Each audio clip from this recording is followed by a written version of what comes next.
Hi guys, I'm Nina. I'm Jamie. I'm Ethan. And we have an extra special guest here tonight as part of the Bloody Essentials crew. It's Bloody Enchiladas tonight. That's right. Yes. Bloody Enchilada Podcast. Yes. Welcome, Rick. Glad to have you on. I'm glad to be on. How are you ladies and gentlemen doing tonight? Oh my God, awesome. I'm excited. Ethan looked ready to kill you. We're doing good, thank you. I almost excluded him. I caught myself. So you're on to talk basket case tonight. Yes, basket case. Because you reached out to me and wanted me to come on and asked me what movie I wanted to talk about. And I said basket case. And the reason for that is the reason I got into this film was because of you two. How do you point? Like this? The ladies. Because of the ladies. Yes. On your former podcast, I was listening to it, and my favorite thing about it was you guys would like a lot of times review more obscure films, and then I'd have to hurry up and watch them before I listened to the podcast, so I wouldn't be, spoiled. Yeah. So, and then that's how I got into it. So it like kind of made me think of you guys, and I like really dig the film, and so that's why I chose this one. And now you can't even be bothered to watch the movie before you do listen to the episodes. You're just too excited to hear us talk, I see. Yeah, absolutely. Well, I have to say, like, that makes me feel so good, by the way, that like we helped introduce you to this movie. I feel like for any horror or like any movie lover, really, that is like one of the ultimate like good feelings where you're like, ooh, I recommended a movie and they liked it. Yes. Yeah, definitely. Yeah, it's amazing. I like you guys did a review of all three of them, and I love all three of them. But the first one is the best film of the three. Oh yeah, I think. Really? Okay. I think so. I think it's the best film of the three, and I think as they go on, they get the effects and the makeups and stuff look much cooler, and you get a little bit more money and stuff. But the first one's a much better film. I'm with you on that one. I agree with that. And much more of a horror film. Obviously, Nina does not. As absurd as the first one is, the other two get much more absurd. Oh, yes. Yeah. I will say the third one definitely gets absurd, but I like the second one. The second one's great. Yeah. I like all of them. The second one is probably my favorite. Wow. Which is the second one where with the big song and dance number? Yes, that's probably why I like it. Oh, yeah. That's probably why I like it. Not sorry. No, it's a great number. Oh my gosh. Yeah. I can't talk about films like this with Ryan on our show because he'll murder them. Yeah. That's the real reason you wanted to talk about it. I can't. Because he well, that's why I got him. That's why I picked him to do the show with, because he's more of a movie snob, and we kind of need that perspective too, Yeah. I think it's a unique perspective you don't hear too much about. Yeah, he's extremely critical, and he likes what he likes, and he's just like with everything, right.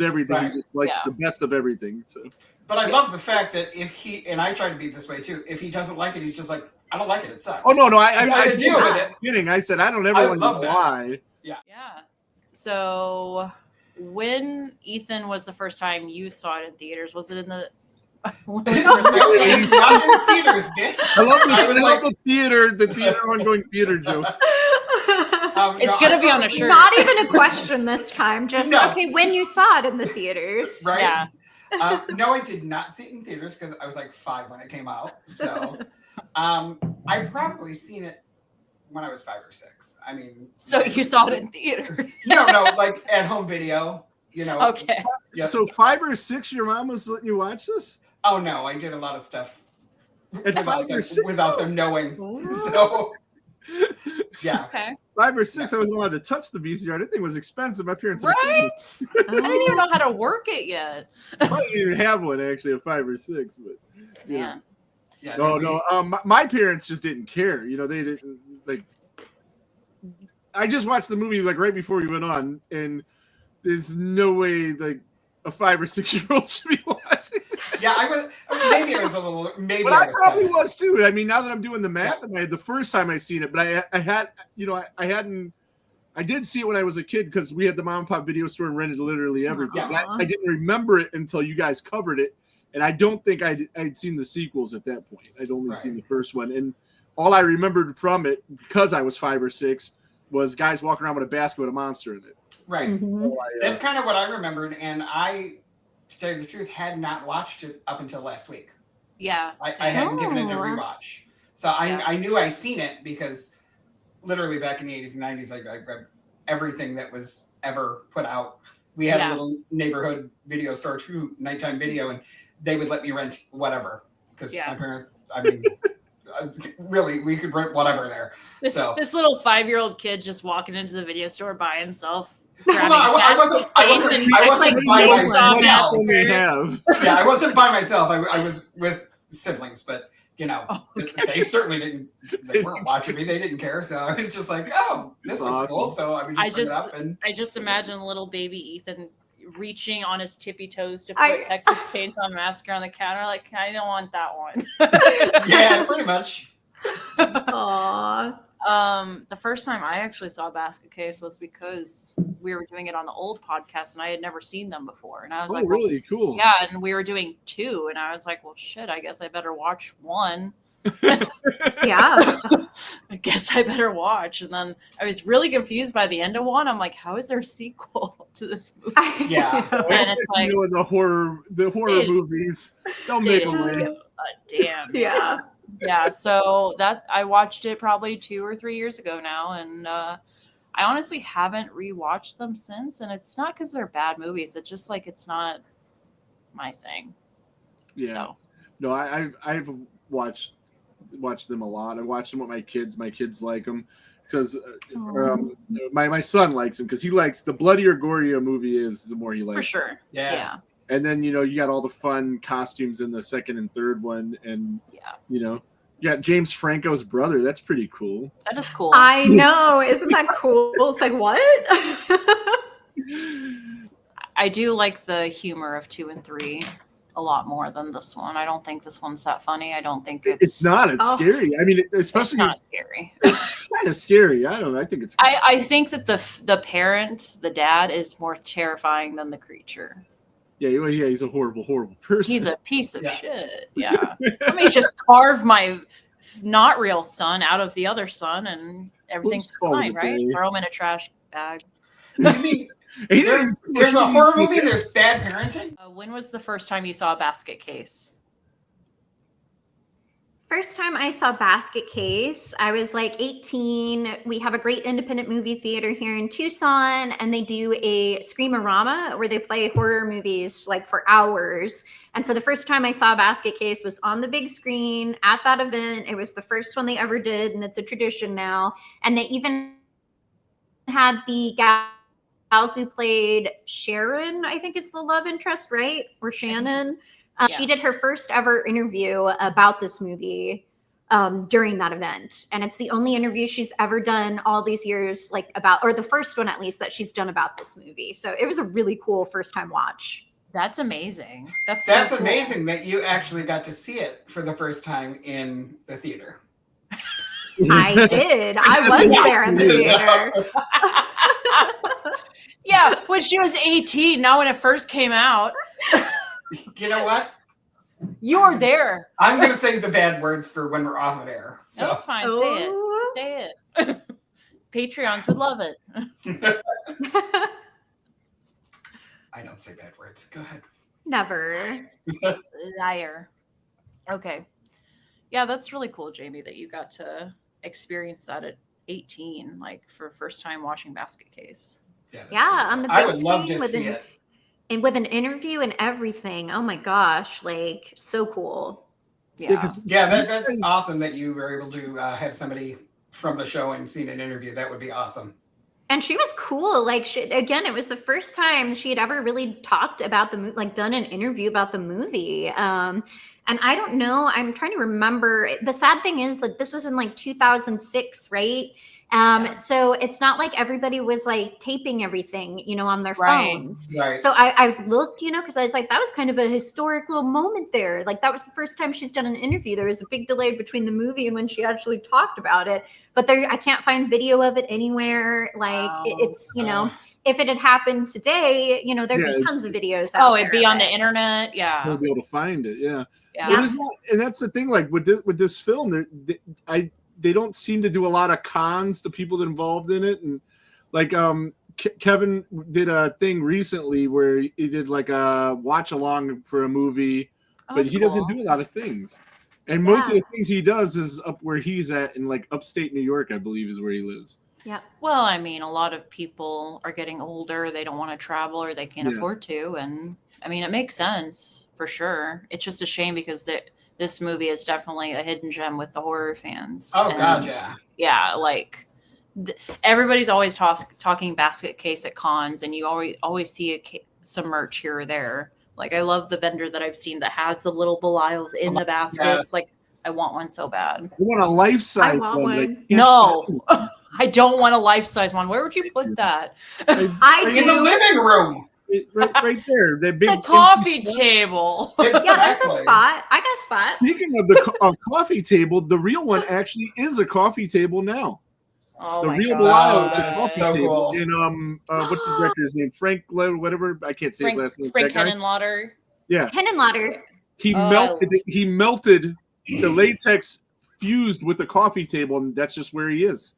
Oh, that is Is awesome. his head still sticking out though? No, he still looks good. Yeah, he still looks normal. He's just stuck to this coffee table. So Oh my that's God. badass. yeah, I think Best I've seen a decor picture of it. ever. Right? That's super fucking cool. I didn't see a picture of it. I definitely heard about it from Kevin That's amazing. when he was on our show. Yeah. Yeah, sure. Just rub it in. Sorry. Just rub it in, Rick. Rub it in. I did get to interview him, and Oh, he was yeah. very, very nice. He was super, super cool. I have to say that was like a highlight. Definitely a person I was like super, super excited to interview. Like, Well, tell us a little I bit love about this that, movie. Jamie. I didn't We'll know get you into interviewed it. him. Yeah, So- for dolls. Tell us about that. Yeah. You know, it's like I wish I would have had time to like listen back on it, you know, and pull out some cool like stuff that he had to say. I just didn't have time this week. But yeah, he along with doing that, you know, he's like an artist. I think he plays music, like just a cool guy all around. Really cool. He's a sculptor. He's yes. He has a sculpture that it weighs like 2,000 pounds. And Yeah. like, pictures of it's freaking awesome. Back to basket We case. digress. Yes. Now we'll talk about a movie that is actually good. So, So do you like this movie then? Oh, I did. Yeah. Okay, good. Yes. I liked it too. I just don't think it's as good as part 2. Oh, that's totally fine. I can see why Yeah. too, because like Part 2 is just funny. the and dance it's number campy. alone. the I song just and like dance. seeing the other Lovable. creatures, and it Mhm. kind of expands the world. And I like the brothers more in the second one. I think you get more of Belial, you get to see their vibe more, and I just think it works better to see what is his name? What is Kevin's name in the movie? Dwayne. Dwayne, Yeah, that's Dwayne. right. You get to see Dwayne in a different light, and I really like to see him as kind of the deranged, weaker brother, personally. That's just I just like it better. I think it works, and I like to see Belial gaining his independence and Dwayne being scared of that. Like, I think that's more interesting to me. And at than- the end, it brings them back together. Exactly. Yeah. And it's like a bittersweet moment. Like, nothing's coming between these two guys, you know? Like, I like it. I think part 2 is much better than part 1. Part 1 ends and they never really get to work out their shit. And I'm like, eh. Oh no, they kill each other. Yeah.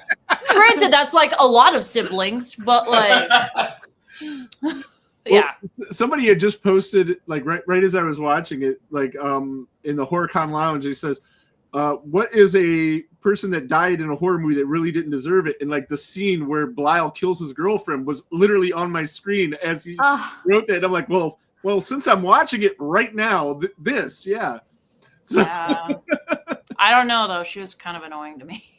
I think she's so cute. yeah. I like the first one the best. I like all of these movies, but I like the first one the best. It was just a bloody mess. I mean, it was like more like a real horror movie. But I love all of them. Yeah. I love all of them. That finale was phenomenal. Like him coming in and seeing his girlfriend just bloody and him on top of her.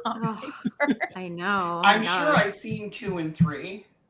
I watched 2 after I watched 1, but I'm sure I've seen 3. I just I don't remember it, so I'm going to 2 and 3 were shot at the same time, and they kind of could have been one movie. Gotcha. Yeah. Gotcha. They really blend together. They could have. do. I'm going to rewatch 3. So. They definitely could have taken like 3/4 of 3 out and then Gotcha. just hatched it onto 2, and it would have been fine. Gotcha. I love the ending of part 2. But I really like part 1, and like you were saying, Rick, it's more horror than comedy, and I like comedy in my horror. Oh yeah, I love horror comedy. Yeah. But I just, for me, part 1 was better than the other. And it's got the gritty New York feel to it, so I get that for sure. I love my New York City, like gritty and mean, and that's kind of what this movie is. And I feel like a lot of movies from the era were like that, but I love when New York City is like dirty and mean and gritty. That's how this one is. The vibe of a Taxi Driver. Yeah. Vibe, and it's shot in the same like colors and you know. Yeah. And that's my thing. That's my vibe. I actually think the first one is funny. I mean, it's also like, you know, it's got more horror in it, but maybe that just speaks to my sick, twisted sense of humor. But I laughed out loud during this one at several parts. Oh, yeah, I laughed at several parts. I laughed at several parts too. I All really alone love in this cruel, dark world. I really love the landlord. I love him so much. All the he is a characters. hoot. The first tenant that he talks to as he's walking up the stairs, and then she just goes back down. Leaves. I love that. She just greets all of the people coming in, and she tells them the stories of the people that were in the room last, and then goes back down the stairs. I'm done. Unceremoniously leaves. Like she kind of reminds me of the chicken Terrifier that lives in the basement with the the homeless chick. Yeah. She's definitely like that. Just screams New York to me. Like very eccentric, but like doesn't have time for. It's normal. That's the thing. Like that, and that's why it's not really super funny because I can picture being in New York and running into that lady. Yeah, It seems real. Totally. For sure. As crazy as she is, it seems real. I mean, even in downtown Cleveland, we get that a little bit, you know. Come to Chicago. We got. We've got. I'm sure you guys have. Absolutely. It's called the Red Line. Yeah. We have a red line too, and it has that same kind of thing. Oh, really? Must just be a thing. The red line thing. Train. Is it the red line your train? Yes. Well, the Red Line is one of the trains. Yeah, that's one of our trains. Yeah. Interesting. Yeah. Jamie, did you have anything to start us off with Basket Case? Yeah, like should I give like a little brief synopsis? Yeah, just a little synopsis for people who haven't seen it before. Okay, if you haven't seen Basket Case, folks, you should because it's an awesome movie. Let me just start there. So in Basket Case, we follow a seemingly mild-mannered man, Dwayne. You know, he's a little awkward, but that's okay. He arrives in New York, gritty, dirty New York City, carrying a mysterious locked basket that he takes everywhere he goes with him. He checks into a seedy motel filled with seedy, lovable characters, making everybody curious. You know, they're dying to know what's in the basket. While that basket contains Belial, his grotesque telepathic, formerly conjoined twin, they were surgically separated as young men against their will, so they are on a bloody path of revenge against the doctors responsible. You know, Dwayne is kind of interested in normal life. He even starts dating Sharon, the hilarious and cute receptionist, in my opinion. That makes Belial angry, jealous, and violent. It spirals into madness as secrets are revealed, bodies pile up, and the bond between brothers turns deadly. Love it so much. That sums it up great. That's a beautiful synopsis. Yeah, yes. IMDb couldn't do it better. I love this movie, so I took some time putting that together. Aw, love it. Beautiful.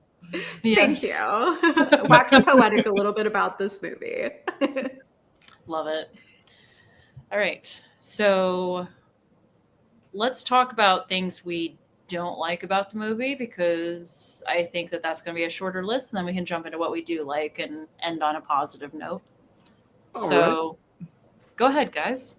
I don't got nothing. I'm going to be completely honest with you guys. There's nothing you would change about it. This is not a perfect movie. Let me put it out there. It's not a perfect movie, but for me, it kind of is a perfect movie. I just love the hell out of this movie. So I don't really have any complaints. Like, sure, you know, like you were kind of saying, Nina, you get a little bit more kind of like the characters are a little bit more developed. You get a little bit more into them with some of the sequels. We get introduced to lots of other fun characters in the sequels.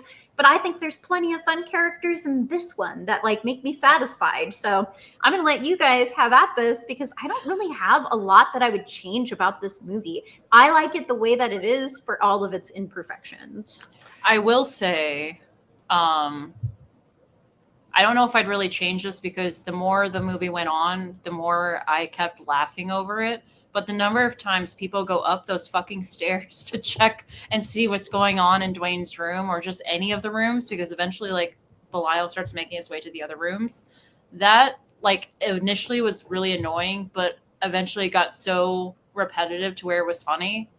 And I'm just like, dude, why have you not kicked him out yet? Like, are you serious? Like, worst landlord ever. I feel like New York, they wouldn't put up with that bullshit. But he did come in flashing money. Hotel, that's what I'm saying. Like, why are you putting up with this shit? But the type of hotel it was, I mean, it's just a seedy, you know, pay by the hour, pay by the date. Oh, I know. I could tell. Yeah. Cracker horror hotel. So they really don't care.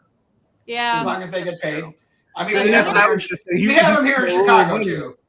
So Yeah. which, fun fact, that was the budget of the whole movie was what the money was. It was in his hand. Isn't that fun? Really? Yeah. That's so fun. I love that. So before, when I had Kevin on, I was thinking that if there was something I would change, it would be the fact that Belial he didn't move right, and but then after just watching it, it's still fun though. Want it that way. It's kind of lovable. It's kind of lovable, right? Yeah. Like especially so there's stop the one motion. yes. I don't want to take that away. I think the best scene of that is like, you know, when Belial like just plops to the floor at one point. But like I wouldn't change that. I like the way that it looks that way. Like keep it like that. I had to agree with Jamie. I don't think there's anything that I would change. I think the movie's pretty damn good the way that it is. And the kills, I mean, the blood and the gore look good. I mean, it doesn't it's so good. like some cheesy B movies usually do, you know, where they just spray blood on, like the cheesy B movie I just shot. It just squirted some blood in my face. Yeah. Some blood that I had in my car, as a matter of fact. They're like, we're going to kill you. Bring your own blood. So crazy. It was just so weird. They were like, yeah, we should probably put some blood in you. So, you know, and I have no idea why it was even in my car, but been in my car for like a year. I was like, I got a pint of blood in the back of my car. Like, you know what? Other people may find that odd. None of us find that odd at all. We're like, oh, yeah, there's a pint of blood in this car. Okay, cool. Oh, yeah. I don't have to go get I got wine. some in my closet. Yeah. Exactly. Steve is listening right now, shaking his head like, no, that's not normal, Ethan. What is that? That's my neck. Oh, mine will be when I have my throat cut. That's awesome. It's going in a shadow box that I made. I just got my face beat yeah. into it. I was pushing to get my head cut off, but it didn't happen. So I just got my face beat into the side of a wall and then fell and died. And then I got my stunts critiqued by Hollywood stunt people. I sent it to Leslie Hoffman, and she was giving me some tips. Love it. Cool. Like, what's my life? I can text Leslie Hoffman and show her this. It was great. That's amazing. Yeah, you and Ethan will have to share stories because Ethan's been in a his horror movie will be better, out. though, I guarantee, because I've seen the guy that made his movie's previous work, and I've seen the guy that made my movie's previous work. Yeah. I do have to say, Victor, you rock. Oh yeah, shout out. Shout out Victor Gabriel. If you haven't seen anything by RFN Pictures yet, you better, because he Blood is Forge right here. Yes. It's great. Blood And Forge, me great and movie. Ethan were able to screen that at Sim Wasteland. It was great. Yes, we did. Yeah. Aww. Yeah. Awesome dude, awesome director. Yeah. So, Yes. Yeah, so I mean, like, on this past watch of this movie, I found more that I liked about it than less. I mean, like, the score, I mean, like, I was looking on eBay to try to find the vinyl. I know, it's so good. Yeah, everything was good. Okay. I don't have a Right, problem. Nina? The campy acting works. I mean, I love it. Love the camp. Okay. I mean, I guess it's just me then. Damn. Okay, you can do the bad guy, Nina. What would you change about it? I mean, I don't know if I would change anything, but I do have a few pet peeves. So it Okay. seemed like at least 2 women were wearing wigs, and I was very confused as to why. Well, Casey was bald. Oh shit! Well, I feel like an ass. I mean, I think purposely. I don't think I don't think she was sick or anything. Yeah. Well, I still feel like an asshole. Right. But yeah, so God. she was bald. So and I'll I don't take it remember away. Jeez, they should have spent more money on the wigs. Well, you saw that's all they had in that handful. That's right. Listen, they had. And a also, lot have you seen going. the wigs from the 80s? No. Yeah. But, yeah. Isn't she supposed to have bad wigs anyway, though? Because she's a hooker in a cheap hotel. No, it wasn't just her. It was a secretary chick that Dwayne was in love with, too. She definitely had a wig on. And that thing was bigger than her head. Quite possibly. Quite probably, as a matter of fact. But I didn't notice that one. I just noticed that I read that Casey's head was... Casey's didn't bother me as bad. Because it makes sense. She's in a seedy motel. Sure, she's going to have shitty hair. Just saying. No offense. You better win. Y'all are going to come after me. Shit. All right. What else you got, Nina? I don't live in Chicago anymore. I moved. Let's see. The stuff. Geez. Okay. The stuff with Belial, the the animation and stuff like that's a little cringe in moments, but like it can be chalked up to that's charming, that's cute, whatever. And knowing that it does get better in the later movies, like that helps. But I don't know if I could have stuck it out for 3 movies of that shit, guys. I'm sorry. and that's what I was telling Kevin. Like I said, like the other movies, he moves so much better and he looks so much cooler. But in the first one, the technology wasn't quite better. There yet. But yeah, of course, and the budget went up too. Yeah, totally. Not much, I'm sure, but it went up. Right. But I loved how campy it looked. I do too. I love campy ass movies like that. But you guys know I don't, so it's like that's my problem, and that's where a lot of issues with horror fans and me come up. So yeah, but it doesn't attack me in always the work comments. either, though. You watch some of these old B campy movies, and they're too bad. I mean, yeah, for sure. No, this one's still entertaining. I think it does drag a little bit, and I think it takes a little too long to find out like why they're killing. And I think it would have been cooler if they could have waited just a little bit longer to reveal Belial. I thought that there is something I might have changed, and I thought that in this past watch that because of like Jaws, the shark didn't work right, so they hid the shark more and they didn't use him as much. And since Belial didn't move the way he should and things like that, maybe hiding him would have made him scarier. Yeah, and maybe not show Dwayne talking to whatever's in the basket like the whole time. Like just have somebody listening outside the door, because I was watching this with my partner and literally like he guessed it within 2 minutes. And I'm like, you've seen this before? He's like, no, like it just makes sense. And I'm like, okay, well that kind of is a bummer, like it's a bit of a bummer when you're watching a movie with a new person and they don't know, they've never seen it before, but they know what's going to happen within 2 seconds. So it's like, I don't want that in my horror movies. Yeah, watch movies with my daughter. 2 minutes. She's seen them too much. 2 minutes in a sleepaway camp at 8 years old. She was telling me the ending. That's ridiculous. There's no way she knew the ending. Swear. Wow. Yeah, 100%. I'm like, I'm waiting for how shocked she's going to be at the end, and she just tells me the whole thing right there, and I'm like, you're like, oh, ruined everything. Wow. She said something about the ribbons and the thing, and that's how she could tell which one died and which one didn't die. And wow, interesting. Okay. Yeah, she was talking to Felissa about that because she was. Felissa was fascinated. Like, are you serious? Sure. I love that. Yeah. No, she's really good at that. She's always can pick out stuff in movies and crazy stuff. Like we just watched something the other day. This one she was wrong about, and I was just so happy. Like, finally. That's not how that worked. It is a really good feeling when you're watching a movie with somebody and they've never seen it and they're trying to predict what's going to happen and you know that they're wrong and you're just waiting for them to find out the truth.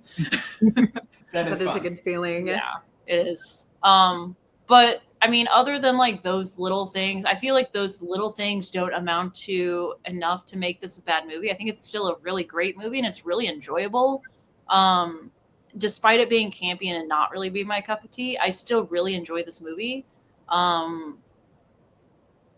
I think it's a lot of fun. I think that it's a unique plot for a horror film. You don't see siblings too much in horror. It's more of like parents and kids. So I think that is an interesting take. So yeah. I like we were saying earlier, I think the stuff with Dwayne and Belial and then the dad, that is the most horrific part of the film, because it's like this dad is willing to do this to his children. Like, even though he doesn't see Belial as his son, he is a son. He's still a human being, and it's he didn't really care about Dwayne that much. No. They killed my wife. Himself. You know, he cared more about that. Well, he never even asked Dwayne what he wanted, and it's Dwayne never wanted that. So he just wanted the son that he was stuck with to be normal, so he wasn't. Yes. Yeah, like, I was just gonna say he was just embarrassed of him. Like, that's it. Like, yeah. Plus, he blamed feelings. He blamed both of them for killing his wife, which is such like no, sir, that's not how it works. Yeah. Their aunt is a real one though. Like, I mean, she was like taking care of them both. She's like, I got you. Yeah, I was so happy when the dad bit it. Oh, same. And didn't he bite it in such a delightful way? Oh God, that was awesome. That was cool. That was awesome. The kills in this were great. Yeah, I mean, they were the one doctor that separated him. He's got all the. That was badass. That was so cool. Stuff. I really enjoyed the chick that got it in the end. I thought she was Dr. Cutter. Rewarding. Yeah, that's her name. Great name for a doctor, by the way. She was the one that cut them in half. Yeah. Ironically. Oh, goodness. I will say one other thing that I might change is the flashback stuff, just because it felt really jarring to have such a long flashback sequence. Maybe spread it out. Exactly. And a little bit more transitions in between. But other than that, like it's just like little minor things with editing. It's not so much the movie itself. The movie itself is a great movie. So yeah, I was thinking that on this past watch too, because like, you know, he passes out and then they go into the whole story all at once. Yeah. Maybe it takes like 15 minutes, and like it would have been better to put, you know, like little here and there, and then have the whole thing put together later. Yeah, and I was watching it on Tubi, so like he passes out, there's an ad break, and then after the ad, it goes back into the flashback still, and I'm like, what the fuck? Like, okay, like I totally forgot about that sequence, so I'm like, huh. Like, this is just weird. Well, I do love Tubi. They seem to cram those ads in the worst time. Yes, they do. The weirdest spots.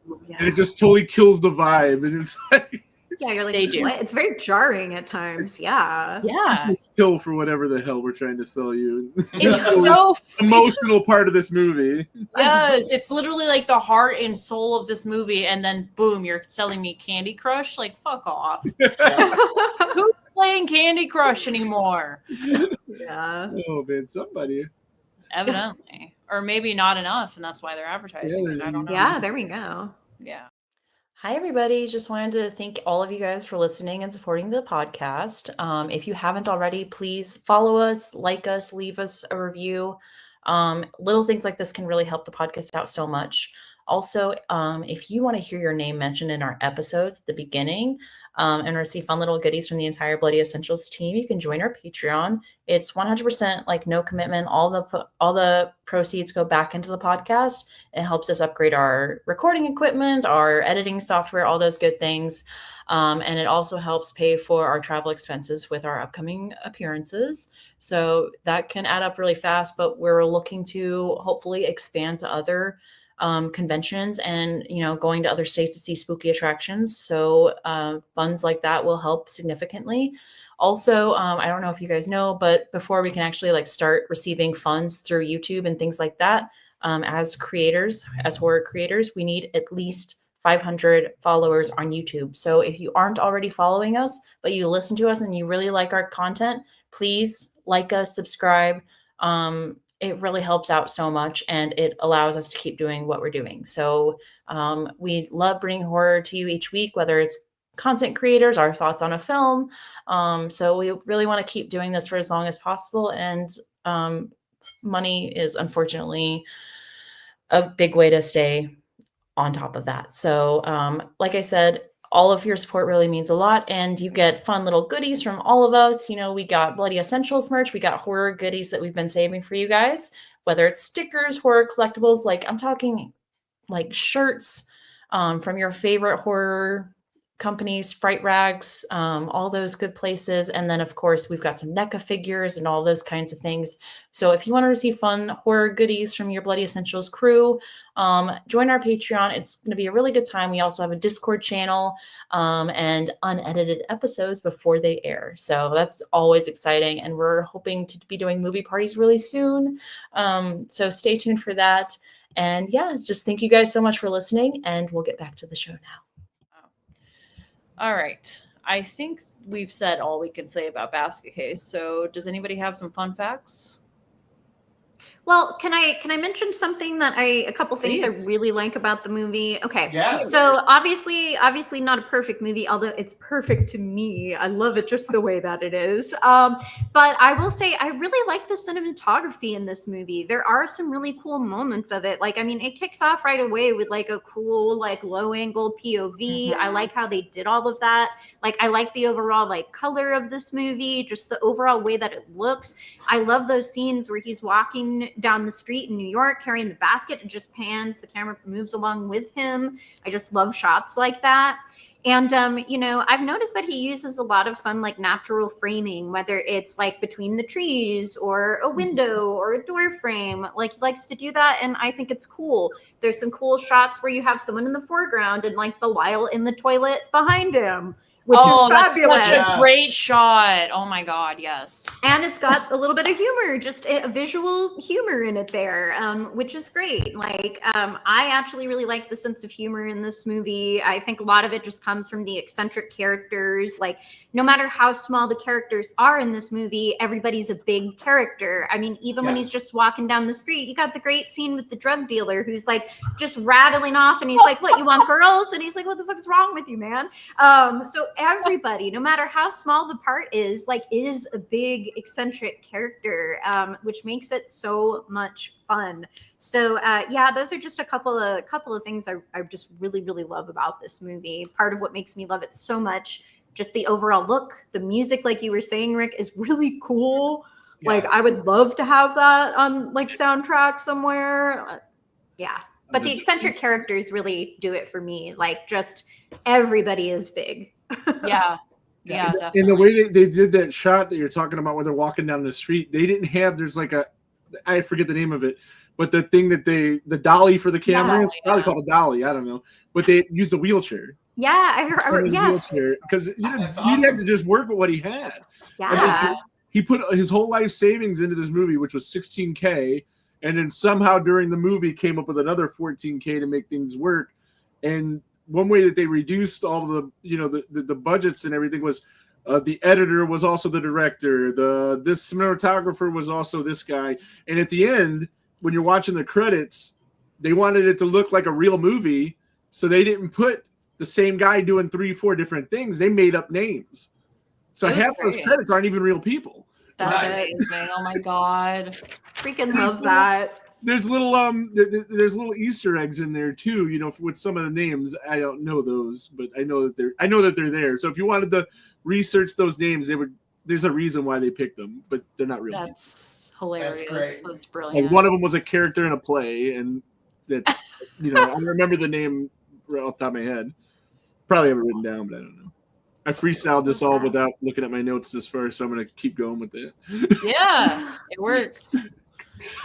Yeah, again, I think this movie has a really fun like balance of dark comedy and campy comedy and like good gore and like take, it is a horror movie for sure. The other ones get a little bit sillier, but I do think the sense of humor in this is really fun.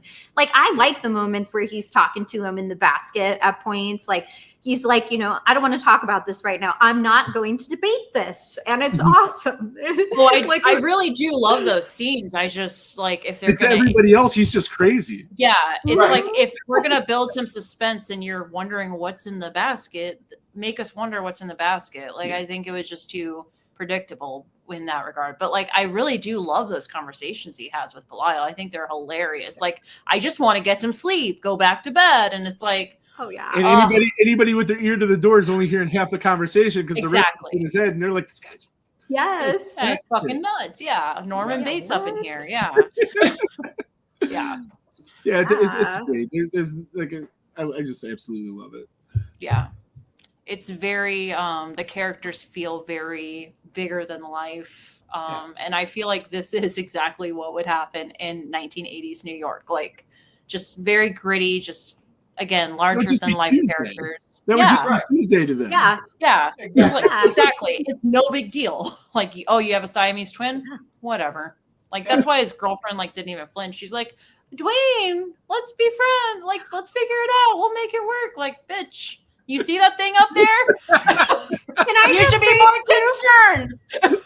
Can I just say too, he like throws her out of his apartment. Yeah, he does. Like wraps her and he like throws her out. And then when she runs up and everybody's like, what happened after Belial like tore the room up and killed the guy?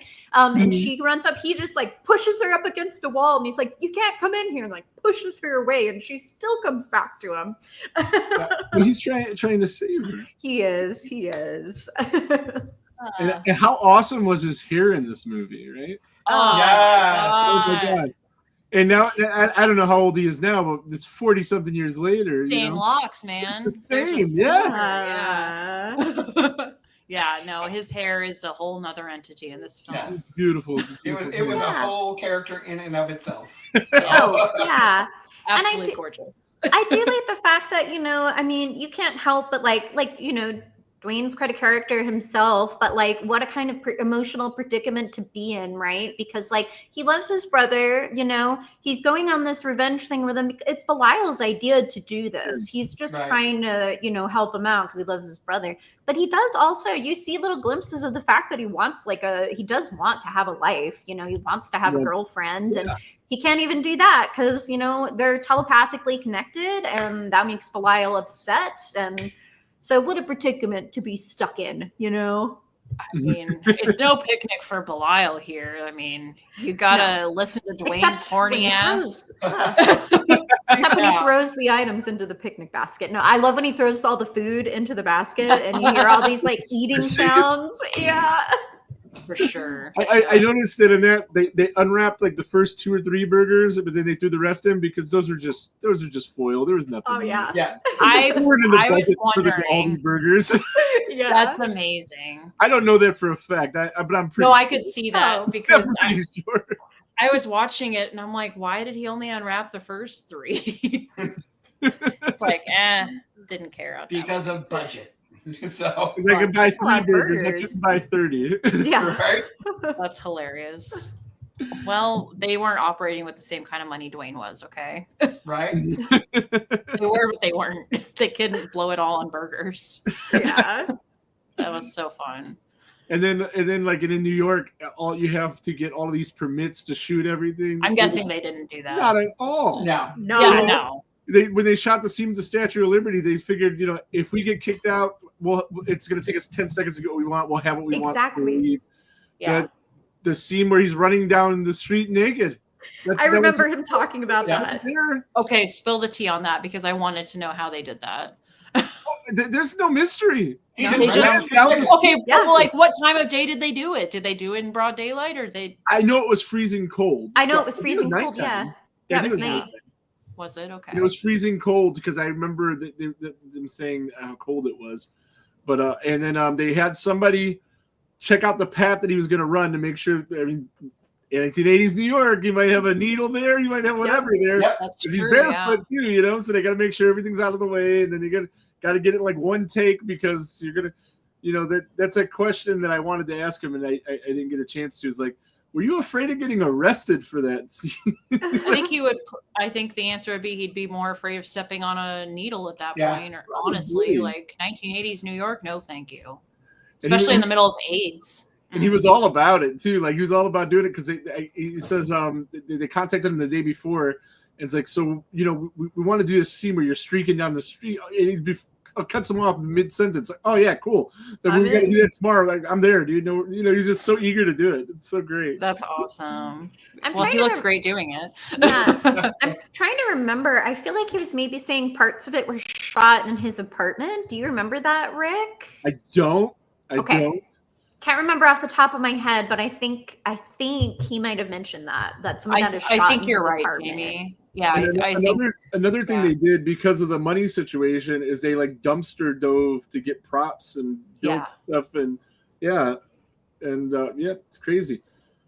It makes sense though. Sure. And that the hotel where the people the landlord was renting the rooms, that was an elevator shaft. That makes sense. Yeah, you know, but in New York, all them apartments and things are so small anyway. You know, totally. So it works. It does. Yeah. I mean, New York's a very cramped city, so yeah, for sure. These guys are super resourceful. That's all there is to it. You know. I will say, like, knowing that they didn't have any of the permits or anything, that's impressive that they filmed what looked to be Times Square because it's very seedy and stuff. Yeah. So it's really cool how they were able to do back then. You know, they're not working with cameras that are this big. Right. No, huge. they're like Yeah, you probably only have one guy on a camera. Yeah, and then, you know, probably a car waiting for you to dive in if you need to. Yeah. Can you imagine? Dude, that's crazy. I really do love Frank Henenlotter though. Like I'm a big fan of his work. I like his style. Yeah. I was just watching Frankenhooker this weekend. So that's my jam. Yes. Another one of my very favorite movies. Are you guys sensing a pattern here with me? Yeah. I was about to put on my Frankenhooker shirt because you don't want to wear the shirt of the band you're going to see. You know? Yeah. Right. So it's similar. So it's kind of the same, but totally. I went with the basket case shirt. I should have worn my Frankenhooker shirt. I should have worn mine too. I didn't even think of it. Yeah, sluts and bolts, baby. Any other fun facts we got for basket case? This has been interesting. I don't know. I don't think so. I think so. Reach back here and see. Gotta check your notes real quick. See if there's anything we didn't talk about. The actress that played Casey did a thing on Broadway or like some stage somewhere in New York. Probably not Broadway, but 30 years later. And I have no idea what it is or what it was about, but it sounded very intriguing. I'm interested. I love Casey. I mean, the first time we see her, she gives the little wink and stuff, and I love her like smiley face T-shirt that she's wearing. Like I just love her. There is 7 or 8 smiley face things in her apartment. Mm-hmm. There's a lot. Yeah. Let's see. Casey was probably my favorite character. Oh no, she's awesome. Yeah. She's so super fun. cute. Had 2 pages of stuff I wrote down. She's fun, and she's also really sweet to him because, like, I love when they're at the bar. Oh my god! And he's like, we're both really messed up, you know. And then he like tells her the whole story, and she's like, oh my god! But she like helps him into bed because he's all messed up, and she makes sure he gets to bed. So she's looking out for him. She really is. She's got a heart of gold. And she also like tips them off when she thinks that guy's breaking into his house. And she's a real one too. She's really good. Yeah, every scene she's in like made me happy. She just seems super chill and like a really good actress and somebody that if she was your friend, you would definitely you would want her as a friend for sure. Absolutely. Yeah, she'd be a blast, and she'd also look out for you. Yeah. Did you notice that in that scene in the bar, he says Dwayne and him instead of Belial and him? Oh my god, I never noticed that. Okay. And seeing everybody thinks, or you know, you would automatically, and it might be, and he might just be covering it. I don't know, but everybody thinks it's he messed up, and they didn't catch it, and they put it in the movie. But Kevin was asked about it at a con somewhere, and he says no, he meant to say Dwayne because at that point Belial was speaking through him. That's fascinating. So, oh my god. So if you ever did, well, I guess you didn't even notice it anyway. But if you did notice it, it was actually on purpose. It wasn't a mess up, according to Kevin. How many times have you Love seen that. this movie, Jamie, and you never noticed? Yeah, Right? I didn't. Sometimes your brain just does it. It how just- you- yeah. I didn't notice it either, but I read about it, and I think I might have asked him about it. But I didn't notice it while I was watching it. Yeah. I'm reading, looking up fun facts to talk about. And See, that's cool. I think he might have told you'd have to go back and watch or listen to the episode. It's on Spreaker because we put all of our stuff on there now. Yeah. I never did this to make any money. I don't think I ever will, and I don't care. I love doing it, and it's just fun. That's Yeah. exactly the reason we do it. Absolutely. You meet love horror, great we love people doing like it. yourselves and other people, and like I said, I've got like all these horror celebrity phone numbers in my phone, and I could text them and like whoever Which is thought the that, dream. which is Right. wild. Isn't it wild that these guys Yeah. even to us? Like they get nothing out of it, really. I mean, at the end of the day, what do they get out of it? They're not getting because I don't have a reach of tens and 20, 30, 40, 50,000 people, that are going to run out and buy their movie. There's a couple hundred of us that watch, my thing. So, they're not making any money out of it. So they're just doing it because they want to do it because they love it. Exactly. Yeah, And that's they- why we You're do gonna it. from a so- mainstream movie on your thing. It's not going to happen. Yeah. Exactly. No, I think it's so cool that we have these like horror icons, amazing people in the community who've brought so many of us so much joy. And they definitely go on smaller podcasts. It's really, really cool. I mean, obviously they do it because they love the horror community. Oh, And I feel like it's like a sweet way for them to give back. And like, I'm so thankful, like just the fact that they like want to do that for us. Like, it's like, you guys have already given us like so much joy. Like, thanks for continuing to give us joy and for continuing to get joy out of horror and the community. I love that about it. And when you meet these people at cons, a lot of them, not all of them, but you really feel like you're meeting them. And, Yeah. like Ethan, Felissa Rose, recognize them right away. They're doing shots, yeah. because they know each other, Yeah. and and, like go out to dinner with people and things like that. It's just it's crazy. The crazy experiences. It is. It's beautiful. Crazy beautiful. Horror community is like nothing else. That's Nope. for sure. All right, let's get into rating basket case, shall we? All right. Jamie, Rick, why don't we let's start with you? Yeah, Rick, start with you. We'll start with me. Okay.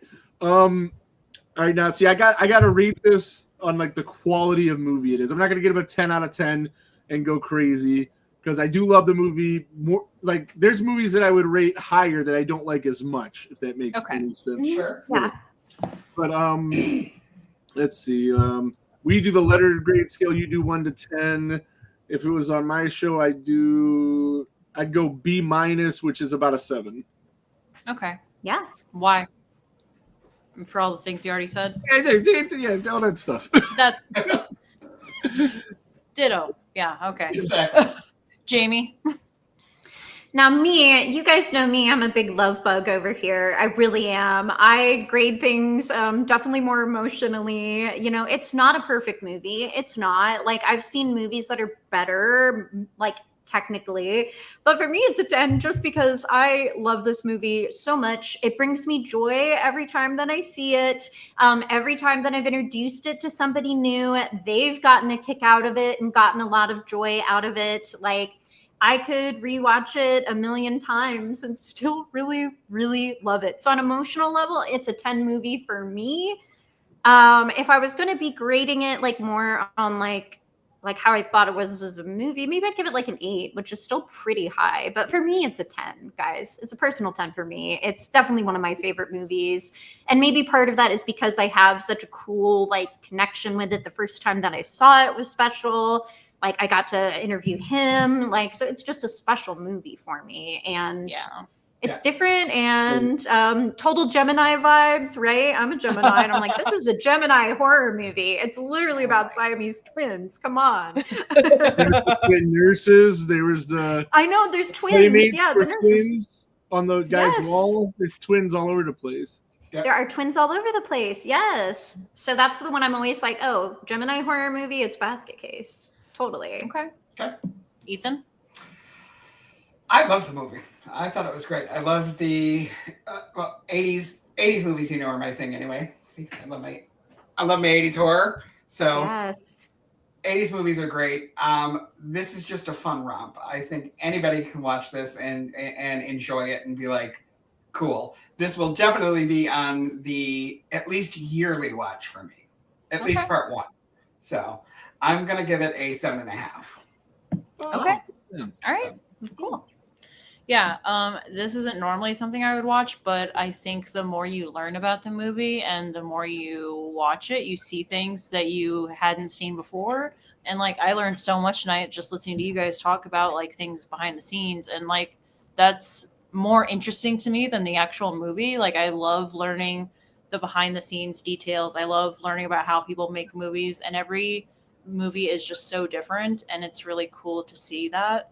And just like, you know, I haven't had a chance to meet Kevin or interview Kevin, but like, he's a super cool dude. And I've loved listening to his interviews that I've heard the Dolls do, and, you know, Whole Damn Enchilada. And like, the fact that he's still willing to talk about this movie and like enjoys talking about this movie I think it speaks to not only his experience, but like how much love there still is for this movie. And that is not the love for this movie. I don't know what I'm trying to say, but like, I know what I'm trying to say, but like, I don't know how to say it. The love for this movie is valid and it's much deserved. So even though it's not normally my cup of tea, I will say that overall, looking at everything that we've already talked about, I think this movie is probably like a 6.5 or 7 for me. So cool. Yeah. Good Really all good around. movie. So if you haven't seen Basket Case, check it out. And then you got 2 more additional Basket Cases to watch if you loved it. Yeah. And let me tell you, they're fun. They're fun. so the more you learn fun, about them, the more you learn about them, the more fun it is. So yeah. It's free on Tubi. It's free on a bunch of things. It's on Shudder. If you have Shudder and you don't want to watch the commercials, or I you never want to watch Blu-ray or spend a ton of money and get a VHS like Jamie has. Yeah, for real. That VHS alone costs a pretty penny. I bet. Yeah. And I got it at Bookman's, which is our used, a used video store. It was $5, y'all. $5. Wow. That's They awesome. didn't even know what they had here. I was like, They did not. You're walking out with it, shaking. I know. I'm like, and I'm like, oh my god, like this. Let me just take this off your hands. Price tag on this, I'm gonna do you a favor and just take this off your hands. Exactly. Oh it's trash. I'll take that. And it's like $5. Oh my god, they had no idea. Definitely check out Basket Case if you haven't. Check out Kevin's interview on Whole Damn Enchilada. Check it out on Dolls of Horror. It's really great, and you get to learn even more about this movie than you ever thought you would. So, yeah. And until next time, if you ever find yourself in a seedy hotel where, you know, there's a strange man talking to a basket, just remember, don't have sex. Don't do drugs. And certainly don't die. We'll see you next time, everybody. Bye. Bye.